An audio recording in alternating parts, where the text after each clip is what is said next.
और अब बात करेंगे मां काली पर मचे बवाल की।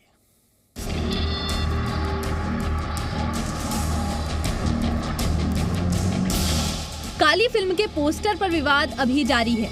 इन सब के बीच प्रधानमंत्री नरेंद्र मोदी ने कहा कि मां काली का असीम आशीर्वाद हमेशा भारत के साथ है। भारत इसी आध्यात्मिक ऊर्जा को लेकर आज विश्व कल्याण की भावना से आगे बढ़ रहा है। इसलिए मां काली का वो असीम आशीर्वाद हमेशा भारत के साथ है।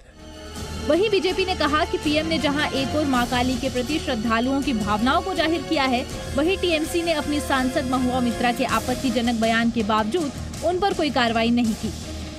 दुर्भाग्यपूर्ण बात यह है कि अभी तक तृणमूल कांग्रेस ने केवल कोई हुस्न अफरोजी की कार्रवाई के अलावा, एक ट्वीट करने के अलावा कोई कार्रवाई महुआ मित्रा पर पार्टी के स्तर पर भी नहीं की है, न उनके खिलाफ लुकआउट नोटिस निकाला है। गौरतलब है कि काली फिल्म के पोस्टर में मां काली को धूम्रपान करते दिखाया गया था। लीना ने एक ट्वीट में भगवान शिव और पार्वती बने कलाकारों को धूम्रपान करते दिखाया था।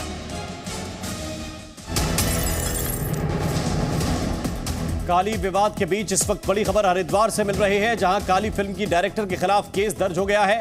हरिद्वार में कुल मिलाकर 11 लोगों के खिलाफ केस दर्ज किया गया है। धार्मिक भावनाएं आहत करने के आरोप में पुलिस ने केस दर्ज कर लिया है।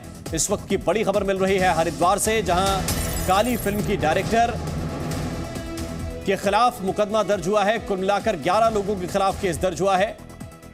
धार्मिक भावनाएं आहत करने के आरोप में पुलिस ने यह मुकदमा दर्ज किया है। तो इस वक्त की बड़ी खबर आपको बता रहे हैं, हरिद्वार में भी एफआईआर दर्ज हुई है। इससे पहले मध्य प्रदेश में एफआईआर दर्ज हुई थी। तो काली विवाद लगातार तूल पकड़ता जा रहा है। शिव पार्वती पर लीना के आपत्तिजनक ट्वीट के बाद काली विवाद पर लगातार सियासत गरमा रही है। और काली विवाद के बीच आज प्रधानमंत्री मोदी ने बड़ा बयान देते हुए कहा कि मां काली का आशीर्वाद भारत के साथ है।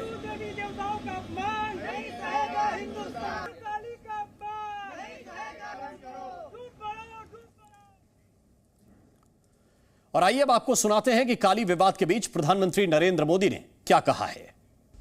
स्वामी रामकृष्ण परमहंस एक ऐसे संत थे जिन्होंने मां काली का स्पष्ट साक्षात्कार किया था, जिन्होंने मां काली के चरणों में अपना सर्वस्व समर्पित कर दिया था। वो कहते थे, ये संपूर्ण जगत, ये चराचर सब कुछ मां की चेतना से व्याप्त है। यही चेतना बंगाल की काली पूजा में दिखती है। यही चेतना बंगाल और पूरे भारत की आस्था में दिखती है। इसी चेतना और शक्ति के एक पुंज को स्वामी विवेकानंद जैसे युग पुरुषों के रूप में स्वामी रामकृष्ण परमहंस ने प्रदीप्त किया था। स्वामी विवेकानंद को मां काली की जो अनुभूति हुई, उनके जो आध्यात्मिक दर्शन हुए, उसने उनके भीतर असाधारण ऊर्जा और सामर्थ्य का संचार किया था। स्वामी विवेकानंद जैसा ओजस्वी व्यक्तित्व, इतना विराट चरित्र, लेकिन जगन्माता काली की स्मृति में, उनकी भक्ति में वो छोटे बच्चे की तरह विह्वल हो जाते थे। भक्ति की ऐसी ही निश्चलता और शक्ति साधना का ऐसा ही सामर्थ्य मैं हमेशा पूज्य स्वामी आत्मस्थानंद जी के भीतर भी देखता था। और उनकी बातों में भी मां काली की चर्चा होती रहती थी। और मुझे याद है, जब भी बेलूर मठ जाना हो, गंगा के तट पर बैठे हो और दूर मां काली का मंदिर दिखाई देता हो, तो स्वाभाविक एक लगाव बन जाता था। जब आस्था इतनी पवित्र होती है तो शक्ति साक्षात हमारा पथ प्रदर्शन करती है। इसलिए मां काली का वो असीम आशीर्वाद हमेशा भारत के साथ है। और आइए अब हम आपको बताते हैं कि प्रधानमंत्री ने क्या कहा और उसके मायने क्या हैं। उन्होंने कहा कि मां काली का वो असीम आशीर्वाद हमेशा भारत के साथ है। भारत इसी आध्यात्मिक ऊर्जा को लेकर आज विश्व कल्याण की भावना से आगे बढ़ रहा है।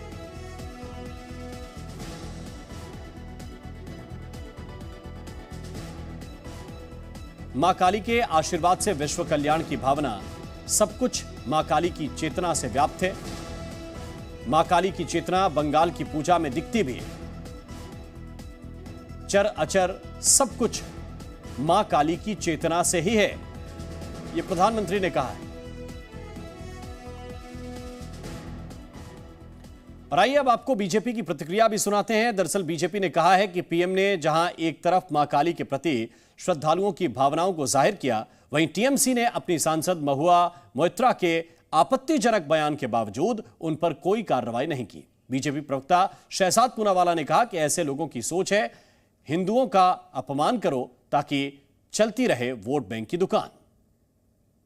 तृणमूल कांग्रेस की सांसद महुआ मोइत्रा ने किस प्रकार की अपमानजनक और निंदनीय बातें की मां काली को लेकर, परंतु दुर्भाग्यपूर्ण बात यह है कि अभी तक तृणमूल कांग्रेस ने केवल कोई हुस्न अफरोजी की कार्रवाई के अलावा, एक ट्वीट करने के अलावा कोई कार्रवाई महुआ मोइत्रा पर पार्टी के स्तर पर भी नहीं की है, न उनके खिलाफ लुकआउट नोटिस निकाला है। इस तुष्टीकरण के नाम पर किस प्रकार से हिंदुओं का करो अपमान ताकि चले वोट बैंक की दुकान,